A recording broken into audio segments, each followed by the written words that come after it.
Un alcalde ha de ser bàsicament capaç d'escoltar i de preguntar.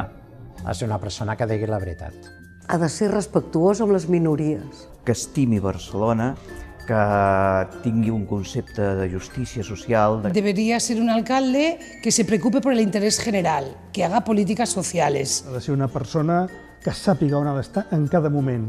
Ha d'estar molt poc al despatx i molt al carrer. Que visqui la ciutat, que agafi el metro, que compri la plaça, que parli amb els comerciants. Un ciutadà més de Barcelona hauria de ser un bon alcalde per Barcelona. Proper, atent, amable, intel·ligent, que sàpiga d'economia, que sàpiga administrar, l'Alfred. L'Alfred és una persona que té una habilitat increïble perquè sembli que està deixant anar el cap a no sé on i de cop i volta, flas, la clava.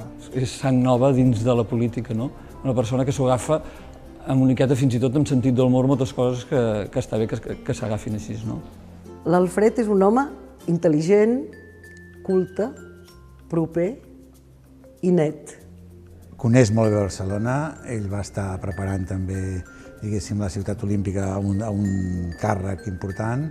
Menys visites als mercats i més teca al cistell. Segur que és capaç de projectar grans somnis per Barcelona i que els ciutadans se'ls facin seus. Que coneix la ciutat, que s'estima la seva gent, que s'estima Barcelona i també la seva història.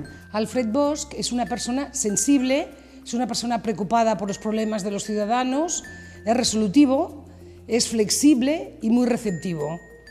Creo que sería muy buen alcalde para la ciudad.